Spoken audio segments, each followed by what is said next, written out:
26th October 2025. The city doesn't sleep. It runs.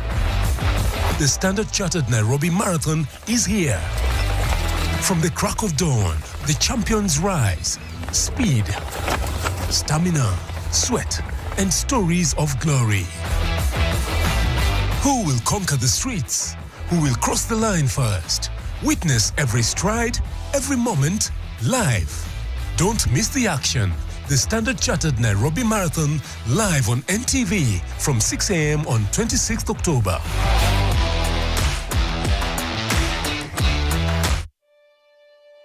Kote nchini mbele tuendelee,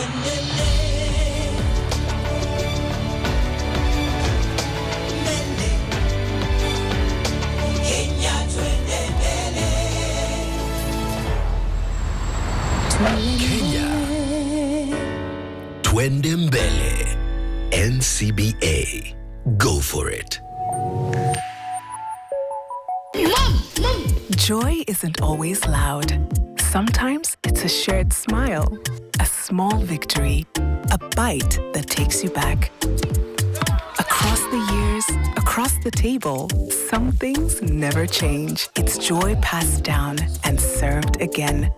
Farmer's Choice has always been there, giving you trusted, wholesome nutrition for generations. Farmer's Choice, timeless joy. Makofi ya the world champion baby. Na hii ni makofi ya Morphix, which absorbs the liquid 3 times faster na haiwezi leak even in 50 different movements. Renewed Morphix, ultimate quality. Soil Merchants have amazing residential plots in Kisamis along Magadi Road, just 20 minutes from the vibrant Kiserian town. Enjoy our special last quarter of the year offers for only 200,000 shillings. The property is near Olepolo's Country Club and is well marked with beacons with ready title deeds. Water and electricity are available. Schools and health facilities are nearby. Welcome to our open day on Saturday, 13th September 2025. SMS LAND to 21595 for inquiries. Don't miss out on this great opportunity to invest in your future. We're not one thing, we're many. We move fast to change lanes, but no matter the mood, bank tunahitaji nenye na switch na sisi. Enye iko already where we are and ready when we are. In our pockets, on our time, na speed yetu. One built not just to keep up, but to move with you in every mode. So, uko mode gani? Download the new KCB mobile app and switch on your mode today.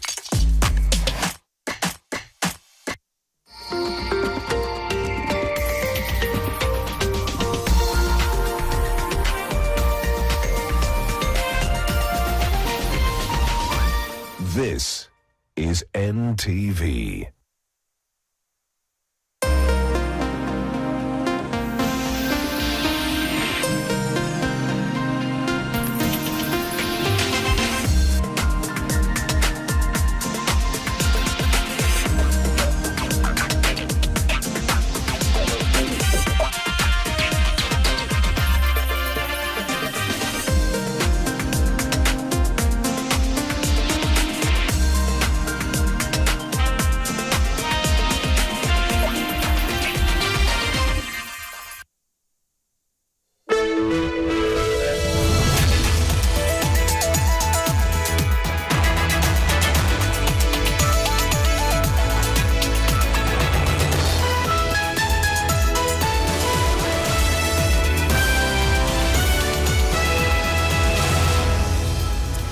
Good evening. Thank you for joining us on NTV tonight, this Monday. Let's have a look at our top stories. Tonight, I Faith Odhiambo Moni, having been appointed as the vice chairperson. Not so fast. President Ruto's plan to compensate victims of protests hits a legal wall as the panel's legality is challenged in court. Also tonight, we have lost the fact for security reasons. You can see the situation now. Violent standoff between students and teachers at St. George's Girls, Nairobi leads to indefinite closure of the institution.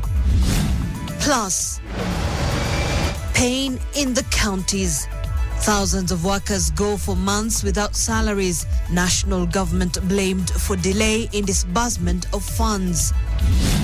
And a win for governors as the court temporarily suspends government's e-procurement directive.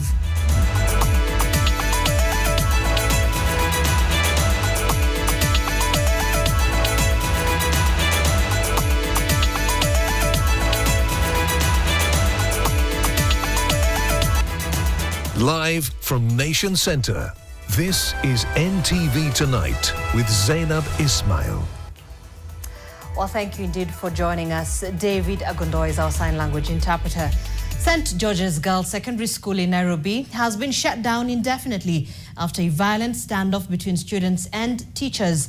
The unrest reportedly began when a teacher allegedly beat a student returning from evening prayers. The issue dramatically escalated as the students confronted the teacher. NTV's Laban Shaban reports that the students spent the night in the cold after they were forcefully evicted. The angry students are said to have brought down the gates, bent and broke the grills as they protested the assault of a fellow learner at the institution. The unity on the school mission board now in tatters, the brawl pitting students against their teachers. The unrest reportedly began Sunday night when students defied orders to remain indoors during the lunar eclipse spectacle. But underlying the defiance, learners and parents say, is a culture of punishment that has long been outlawed in schools. One case is standing out. A teacher allegedly beat a Form 3 Muslim student returning from evening prayers.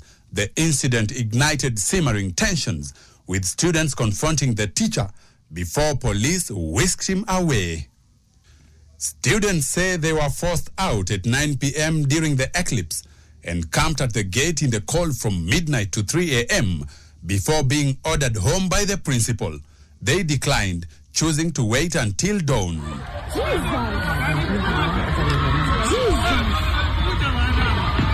Others roamed the street until GSU officers moved in and dispersed them. Monday morning,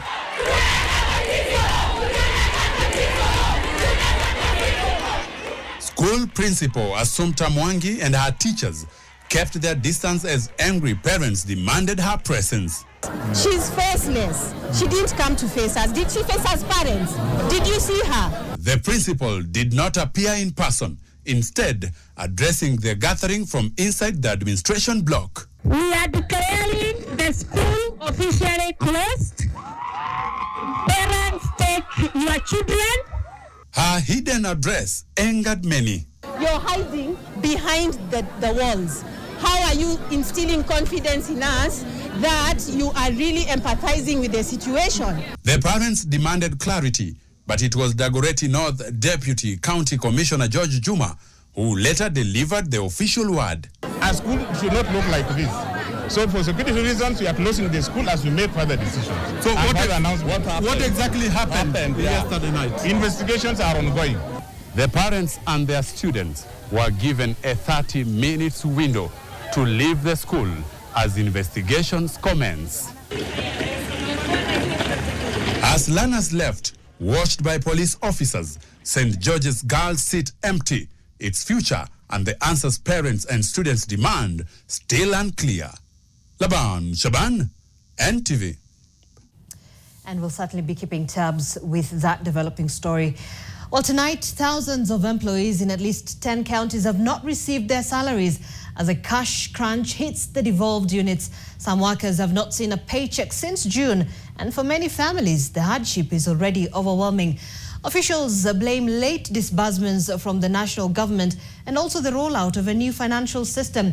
Workers in Tana River, Taita Taveta, Kirinyaga, Turkana, Trans Nzoia, Kisumu, Nyeri, Nakuru, Bomet and Narok are still waiting for their pay, in some cases for up to 3 months.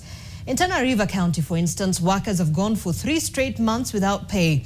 Many offices remain deserted as employees turn to side hustles and relatives for survival. Taita Taveta has over 3,000 workers waiting for July and August salaries. County officials blaming late cash disbursements from the National Treasury and say payments should be processed by the 10th of September. In Kirinyaga, Turkana, Trans Nzoia and Kisumu, workers are 2 months behind on salaries. Many are relying on loans and credit to keep their households running, while in Nyeri, June and July salaries were cleared only recently, with August pay expected this week. Nakuru managed to settle a 3 months backlog, while in Bomet, 2 months arrears are still pending. And in Narok County, staff have threatened to go on strike. County leaders say the delays are linked to the rollout of the new financial management system.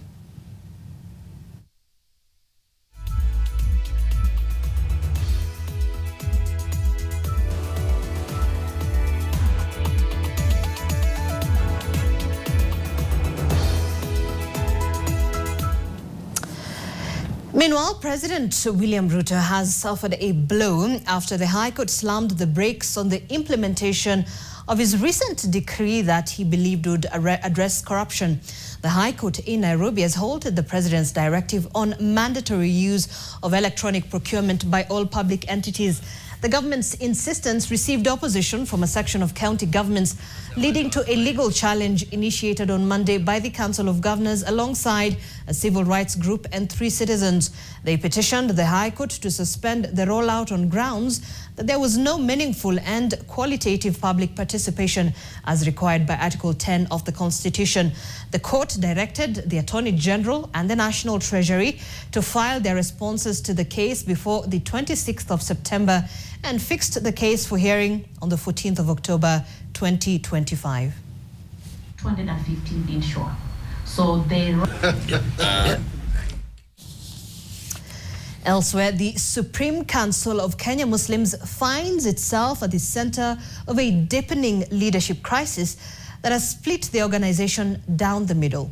What began as disputes over electoral legitimacy has now escalated into serious allegations of financial mismanagement, land grabbing, and even constitutional violations that threaten to tear apart Kenya's premier Muslim umbrella body, as NTV's senior reporter Catherine Omwando now tells us.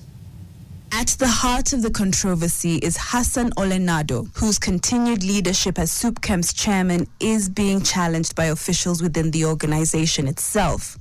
Latif Shaban, who has served as SUPKEM's Director General for over 2 decades, says the organization has not held elections since 2017, a period of 8 years, far beyond the limits set by SUPKEM's own constitution. Although I do not participate in what's going on in SUPKEM anymore, because I believe we should have held our elections immediately after the COVID-19 pandemic. Officials claim that names within SUPKEM's leadership were altered in government records without due process. Even more striking are allegations of what they term as a boardroom coup that unseated the legitimately elected chairman, Yusuf Nzibo. A person was not elected, and this is on record. In 2017, he vied for a position where he lost. And he actually acknowledged to everybody that he has lost, and was brought, unfortunately, by Ambassador Nzibo, who was elected as the chairman, just to be an advisor. But through underhand dealings, unfortunately, this happened. We cannot run away from that fact. They were able to remove Nzibo in 1 year. The acting chairman, I know the legality of how he became the chairman is in question, but let me address you respectively, my brother Olenado. I think you should just resign to save the Ummah, the Muslim Ummah. All that kind of, is a shame. Among the most serious accusations is the claim that Olenado is attempting to seize land belonging to a historic mosque in Huruma, Nairobi. That land was given to a group of women and residents of that place by the late Margaret Kenyatta. But for them to attract donor funding, at least from the Muslim world, they bequeathed this land to the Supreme Council of Kenya Muslims. But it was on behalf of the communities living around that place. And recently, I was part of that process. The Qatari government were very interested to build a massive mosque there, a 3-story mosque, which I saw the documents, and I approved them as a member of the executive.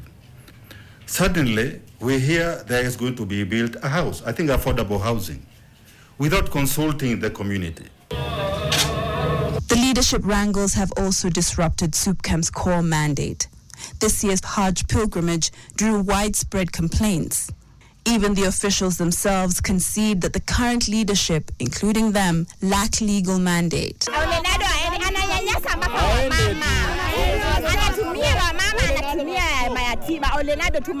SUPKEM has its own internal systems in which issues within the council are addressed. So whenever you hear people talking about a lot of funny things, those are people who are hired. They are actually like what people call the hired goons. So these are also the hired goons who are demonstrators in a way. Watu wanaanza kuandamana mpaka mwisho tunaona imeingia paka bunge. Sisi kama Waislamu hatufurahi mambo yetu ya Kiislamu kwenda kudiskasiwa bunge. Manake hii si political party. In organization ya kidini. The leadership dispute has left SUPKEM divided, and with Muslims demanding better, it would be interesting to see if they will be heard by SUPKEM's leadership. Catherine Omwando, NTV. Meanwhile, African leaders, government officials and global delegates are gathering in Addis Ababa this week for the second Africa Climate Summit, the continent's largest forum on climate action. Held every 2 years, the summit convenes under the theme Accelerating Global Climate Solutions, Financing for Africa's Resilient and Green Development, with a sharp focus on shaping Africa's collective response to the climate crisis. NTV's Lilis Njeru Mutinda, who is attending the summit, has filed the following story. In 2023, Nairobi hosted the inaugural Africa Climate Summit, where African heads of state and partners outlined a roadmap known as the Nairobi Declaration, with an aim to position the continent as a hub for climate solutions. At the second African Climate Summit here in Addis Ababa, speech after speech, one message resonates: that Africa is not waiting to be saved, but rather it's forging its own solutions to climate change. Dr. Abiy Ahmed, Prime Minister of Ethiopia, told the delegates that Africa must change its climate narrative, stating that the continent's story should not begin with what it lacks, but in his words, what we have. As we prepare for COP30, Africa must stand not as a bloc of negotiators, but as a continent of solutions, fulfilling the vision of Agenda 2063 for a prosperous, resilient, and innovative future.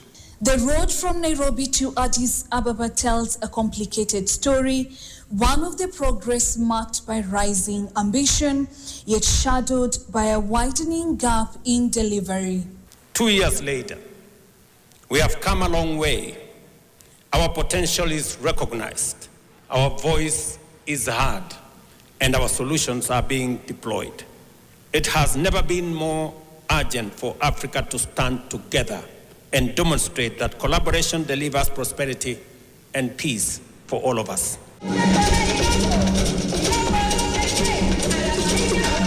In response to the central theme of the second Africa Climate Summit, a coalition of financial institutions has committed to mobilizing $100 billion towards financing Africa's resilient and green development.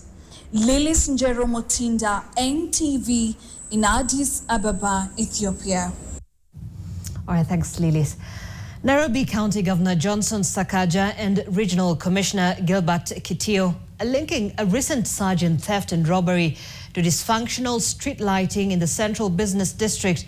They say widespread vandalism has plunged key areas into darkness, giving criminals the cover to operate. While they insist security has improved compared to previous years, they admit the challenge is persistent and one that demands public vigilance. Unlike any city, there are always challenges associated with major cities, of which Nairobi cannot be an exception. We might have had challenges of petty crime in town, which are normally associated with urban dwellings. But we cannot say it is totally out of hand.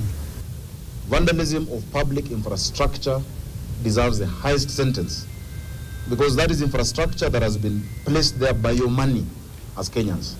Hiyo ni pesa yenu. Ukiona mtu anang'oa taa, ukiona mtu anakata ile cable ya stima, watu wametoa road signs, watu wakitoa street lights, ni pesa yenu. And so we must all be vigilant. Meanwhile, families of victims of protests will have to wait longer for the victim compensation pledged by the government. This is after the High Court in Kirinyaga temporarily suspended operations of the panel of experts on compensation of victims of demonstrations and public protests. The petitioner, Levi Munyeri, has accused President William Ruto of acting unconstitutionally in constituting the panel. NTV's Kevin Mutai has the details. I shall well and truly... The ruling delivered by Justice Mugare Kizito on Monday at Kerugoya High Court in Kirinyaga County suspended the implementation of President William Ruto's presidential proclamation that paved way for the formation of the panel of experts on compensation of victims of demonstrations and public protests. Lawyer Levi Munyeri, who is the petitioner, contends that President Ruto contravened several sections of the Constitution in constituting the panel. He noted that Article 59 of the Constitution establishes the Kenya National Commission on Human Rights as the constitutional body charged with the promotion and protection of human rights in Kenya. He argued that, and I quote, the panel of experts on compensation of victims of demonstrations and public protests lacks authority and mechanisms to investigate and even determine criminal culpability, which is to inform the basis of the compensation, end of quote. He maintains that the mandate lies with KNCHR. Further, he says the 18-member panel, chaired by President Ruto's senior advisor on constitutional affairs and human rights, Makau Mutua, is also in contravention of Articles 94 and 95 of the Constitution on grounds that the creation of such a panel and the scheme by presidential proclamation and gazette notice without enabling legislation or express parliamentary authorization subverts the constitutional powers of the legislature. Munyeri also accused the president of going against the dictates of Articles 201 and 206, which imposes fundamental constraints on how public funds are raised, appropriated, released, and used. The law prescribes the principles governing public finance, including openness and accountability. In his ruling, Justice Mugare issued conservatory orders directing that, and I quote, a conservatory order restraining the office of the Attorney General, the Ministries of Interior and National Coordination, and that of National Treasury, their servants and agents, from implementing, enforcing, or in any manner acting upon the proclamation by the President of the Republic of Kenya, dated 6th August 2025, establishing a framework for compensation of victims of demonstrations and public protests pending the hearing of the application by interparties. A stay order on the implementation of the Gazette Notice 12002 of 25th of August 2025 that appointed the panel of experts on the compensation of victims of demonstrations and public protests was also issued. Further directions will be delivered by the court on 6th of October. Kevin Mutai, NTV. And of course, a lot of reaction from that. The Police Reforms Working Group Kenya has just released a statement saying they welcome the ruling of the High Court in Kerugoya, issuing conservatory orders temporarily suspending the operations of the panel of experts on compensation of victims of demonstrations and public protests, terming it the establishment of the panel as unconstitutional, irregular, and wasteful. They say that they demand full accountability for all the atrocities committed by the regime, including issues of extrajudicial killings, enforced disappearances, torture, and other gross human rights violations. And while away from that, a police officer admitted in court on Monday that a mobile service provider gave out the details of a Moi University student who is charged with publishing false information about President William Ruto. The student, David Mokaya, has denied charges of posting an image of President Ruto's coffin on social media platform X on the 30th of November 2024. Mokaya's lawyer pressed the prosecution to produce witnesses and the complainant in court after the police officer failed to confirm the origin, source or location of the publication. I also wish to confirm to this court I did an electronic evidence certificate to confirm that the report which I've just referred to in this case today was extracted from a computer and refers to a computer printout, Your Honor. And the question I put it to you is, when was this phone registered? And if it is a very old number, are we together? Yes. If it is a very old number, those securities things were not there. Anybody could be issued. Confirm that you have been deregistering very many unregistered numbers. Not to my knowledge at the moment. Safaricom has never deregistered? Those which have been used fraudulently, of course, they are deregistered, Your Honor. Let's take a quick break here on NTV Tonight. We still have plenty ahead. Stay with us.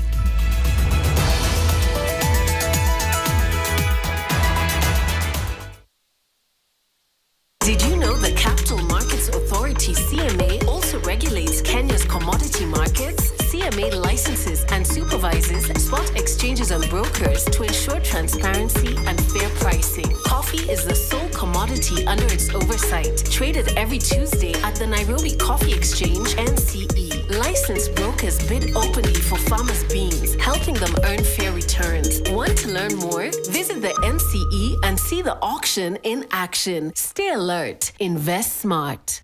As an MC, I need to walk the talk. It's a walk I've walked many times. It's okay, everyone. Hakuna shida. Before, these tough stains would stay on my clothes, and all the scrubbing, it would fade my colors. But thanks to new Ariel liquid, it's all good. It lifts the toughest stains, keeping your clothes bright. Wash after wash after wash. Asante, new Ariel liquid. New Ariel liquid for washing machines. Brilliant stain removal in one wash. Good morning, Babu. Hey, welcome. Have some chai. Have some cereal. You know, breakfast is the most important meal of the day. Oh, I know, Babu. I have my cereal right here. I'm all about the oats. In fact, you should try Pillows. It's lighter and healthier. Babu has been eating the same cereal for the last 40 years.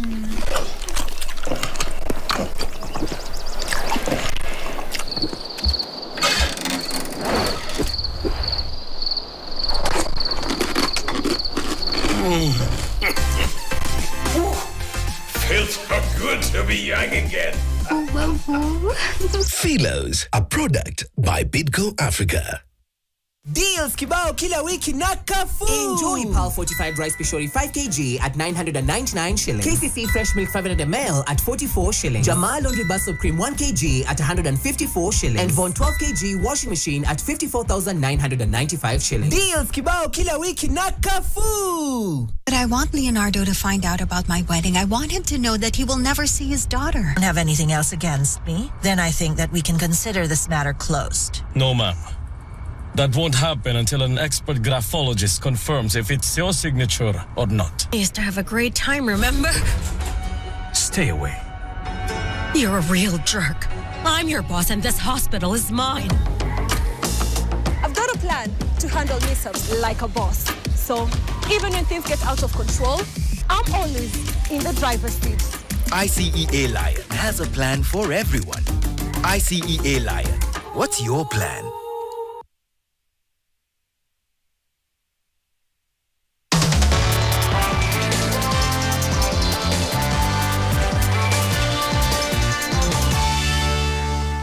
All right, time for some business news now.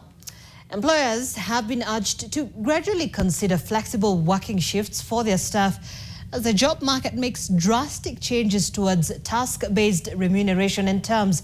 NTV's Brian George attended the 5th Federation of Kenya Employers Summit and now explains why the youth prefer short-term project-based employment.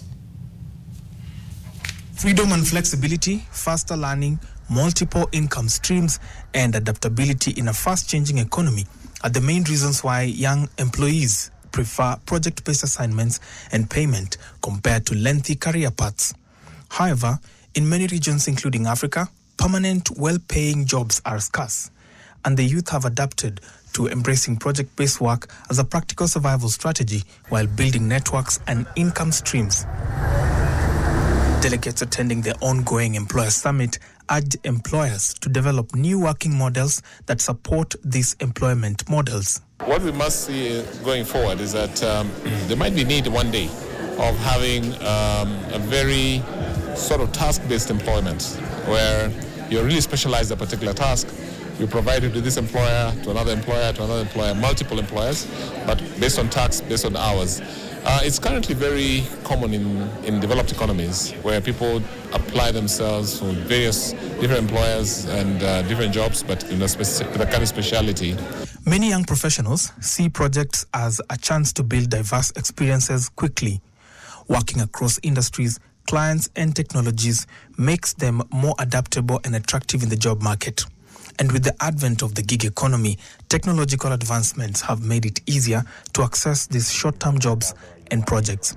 Kenya is a lead country when it comes to technology, the use of digital platforms for work, looking at AI.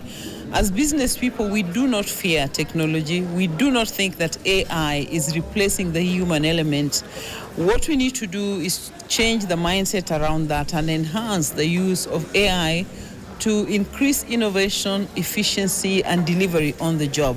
Employers and businesses are now being called upon to review suitable business strategies that permit this new nature of work. And in the same breath of transforming Africa's workforce, delegates have called on an adoption of the more networked working environment and abandoning the current hierarchical one.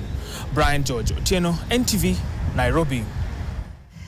And commercial banks which fail to meet the revised minimum capital thresholds risk being downgraded to microfinance institutions until they mobilize the required funds. Central Bank of Kenya disclosures show the regulator is monitoring 11 banks which were by the end of June needing to raise extra 14.7 billion shillings to comply with the new minimum 3 billion shillings core capital required by the end of December this year. The CBK says in the banking sector stress test an assessment of banks' ability to withstand economic or financial shocks while remaining stable. While the 11 lenders have submitted their plans for shoring up capital, CBK stands ready with 3 options, including downgrading those in capital breach into microfinance bank status. The 11 lenders under additional capital raising pressure includes Paramount Bank, M Oriental, ABC Bank Kenya, Premier Bank, CIB International Bank, Middle East Bank of Kenya and the Development Bank of Kenya, based on the assessment of financial statements for the quarter ending in June 2025. Other lenders are UBA Kenya Bank, Credit Bank PLC, Access Bank Kenya and the Consolidated Bank of Kenya.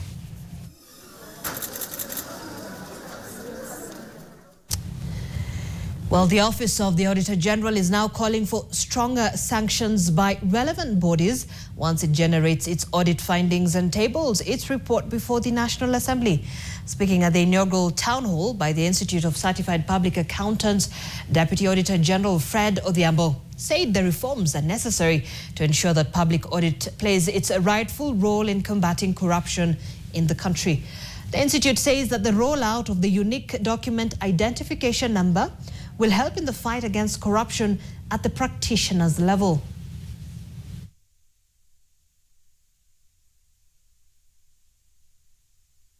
We have been trying to capacity build our entities and governments and stakeholders because I think the appetite for audit opinion has been quite prevalent, where when entities receive the audit report, the first point of call is, did I get a clean opinion? Recent assertions against the Office of the Auditor General and the Office of the Controller of Budget call for introspection and the need to forge a collaborative front to support accountability and physical integrity in the country. We do not have a system for detection. where if something is happening within an institution, we can get a report saying, like the dashboard. Let's take a quick break here on NTV Tonight. When we come back, Elijah Oko will be telling us what's happening in the world of sports. Stay with us.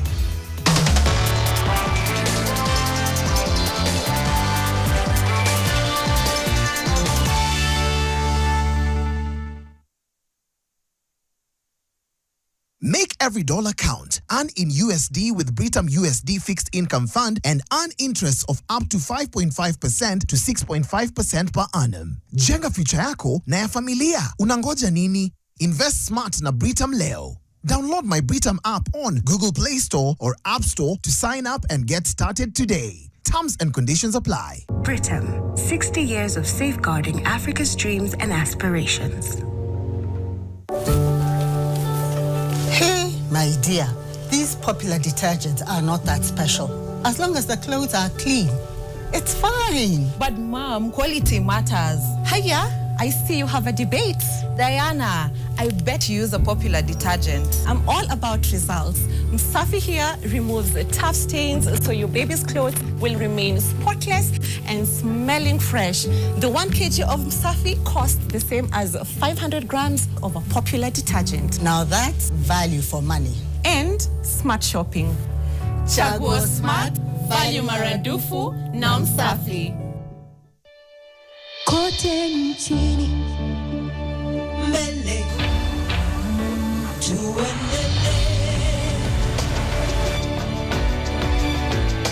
mbele Kenya twende mbele, Kenya twende mbele. NCBA, go for it. Soil Merchants have amazing residential plots in Kisamis along Magadi Road, just 20 minutes from the vibrant Kiserian town. Enjoy our special last quarter of the year offers for only 200,000 shillings. The property is near Olepolos Country Club and is well marked with beacons with ready title deeds. Water and electricity are available. Schools and health facilities are nearby. Welcome to our open day on Saturday, 13th September 2025. SMS LAND to 21595 for inquiries. Don't miss out on this great opportunity to invest in your future.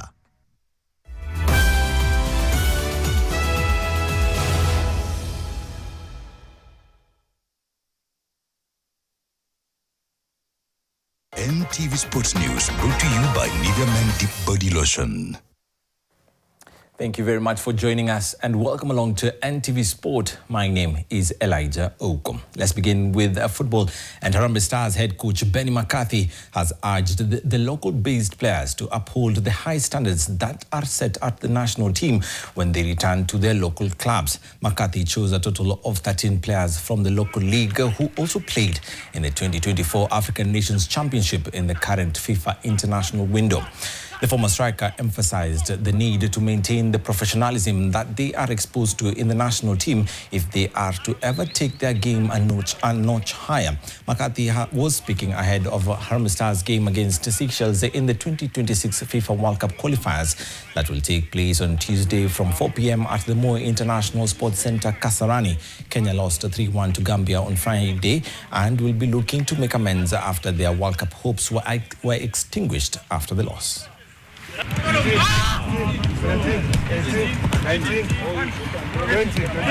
When they leave the national team, they should try to uphold the same standards when they go back to their clubs, because now they've been rubbing shoulders with players that comes from European backgrounds, European clubs that plays at the high level. So you see the demands in trainings are much higher. You never know who's watching. You never know what can happen when you play a game, no matter who the opponent is.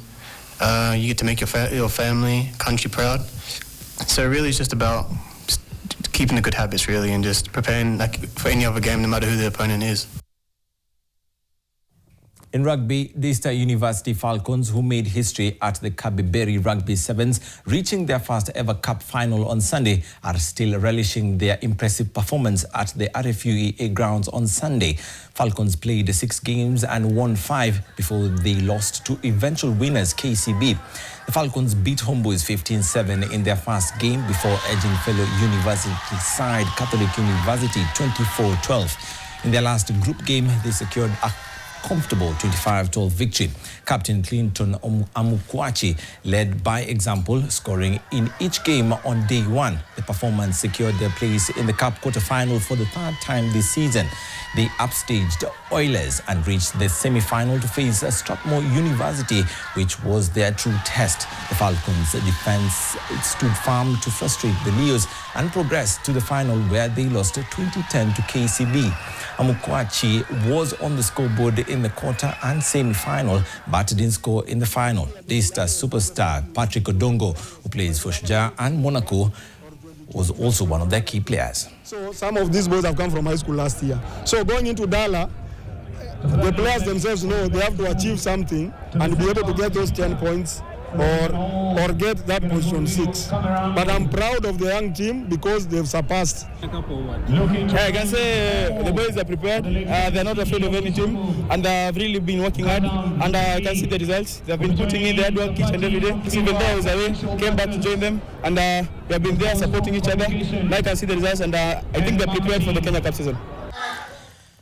Over 3,500 Taekwondo players from over 150 nations are expected to participate in the World Under-21 Taekwondo Championships at the Moi International Sports Center Gymnasium from the 3rd to 6th of December.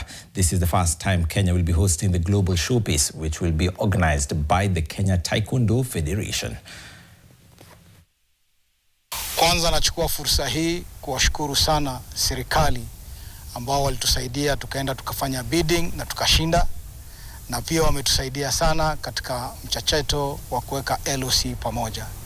We are not taking it for granted and we will walk the journey with the government. This is the first time katika nchi hii kutakuwa na mchezo mkubwa zaidi. Nchi zaidi ya 150 zinakuja Kenya, na hiyo itacontribute sana kwa uchumi wa nchi hii. Lastly, Tanzanian side Pamba Jiji FC beat hosts Shabana FC 5-4 on post-match penalties to win the inaugural Shabana Day trophy. This followed a 2-2 draw in normal time, prompting the winner to be decided on post-match sport kicks. The host took the lead in the 5th minute when Brian Mishira capitalized on a defensive lapse by Pamba Jiji defenders to put the ball behind the net. Mishira's goal sent thousands of Shabana fans who had thronged Gusii Stadium into a frenzy. Their celebrations were, however, short-lived as the host equalized 5 minutes later through a Shafan Siwa's beautifully crafted goal. Pamba Jiji took the lead in the 68th minute through a Peter Ruasa free kick. The visitors defended their lead until the dying minutes of the game when they conceded through an own goal. Kila mtu ambaye amepewa nafasi amejaribu kuonesha yuko ready kwa ligi. So naweza sema ni game tumeanza tukiwa juu, tulianza vizuri, but I think waliweza kukomboa immediately before to settle down. So naweza sema ni kitu inafaa tuweze kurekebisha very fast before turudi kwa the main league. Wakati tunafika hapa Kisii niliwaahidi kwamba sisi kimetuleta kuja kuwaonesha mpira, na mmeona tumekuja kuwafundisha mpira. Refa alitamani kuwasaidia walau mechi ishe kwa sare na tusiharibu sherehe, lakini ikashindikana. Well, that's all we had for you in the sports broadcast, but there's still more sporting action in Sport On with Bernard Ndong and James Wokabi, so don't go anywhere. NTV Sports News brought to you by Nivea Men Deep Body Lotion. Nivea Men Deep Body Lotion with Max Tech, powered by Black Carbon. Gives you both darkwood fragrance and 48-hour moisture. And my other top choice for all-day freshness, Nivea Men Deep Roll-On. For 72-hour protection and fragrance with Max Tech, powered by Black Carbon. Skin is for playing it smart. Nivea is for skin.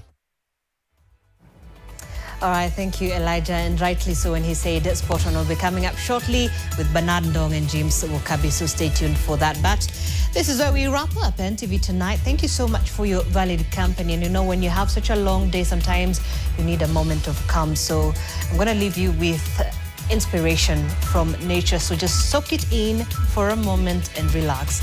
My name is Zainab Ismail. Our sign language interpreter has been David Agondoa. Good night.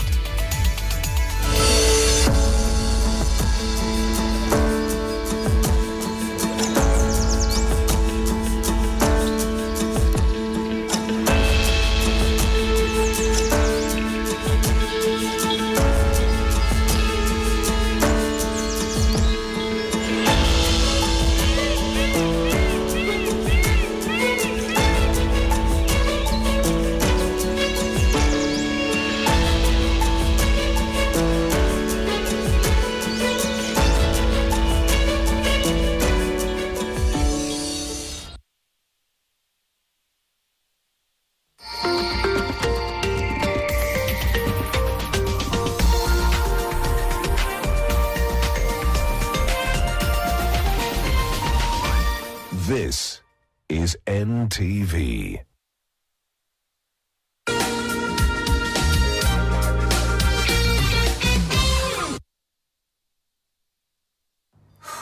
I can still feel it. He saved us with that crazy goal. Just before the end of the game. What a result, what a finish. The less problems, the more time for a chat with your dentist. Introducing the new Colgate Total Active Prevention System. It's 15 times more effective at fighting the root cause of many oral issues. 100% of people strengthen their oral health in just 3 weeks. New Colgate Total helps stop problems before they start. Ola Energy lubricants deliver protection, efficiency, and extended engine life. Tested and trusted in agriculture, aviation, commercial transport, and marine. Proven across Africa's toughest conditions. Choose the power behind performance. Choose Ola Energy lubricants.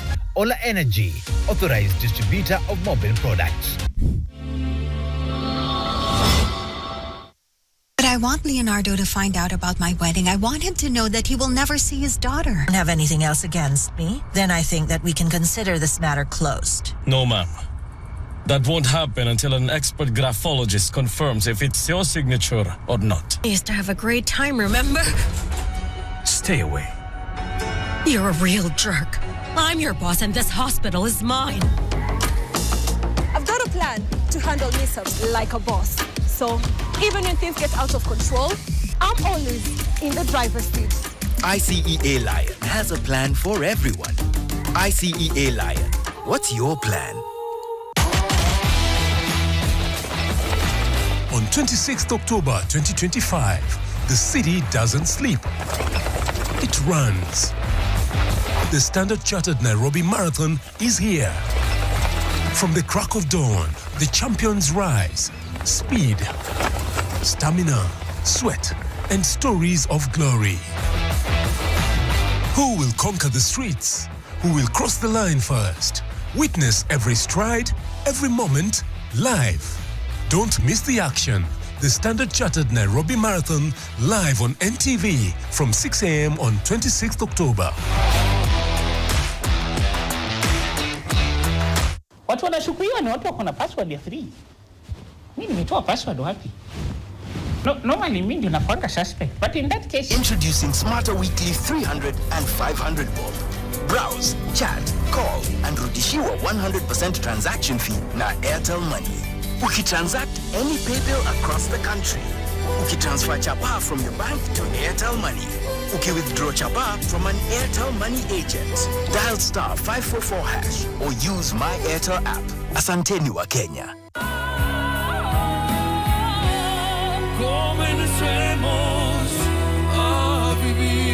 Makofi ya the world champion baby.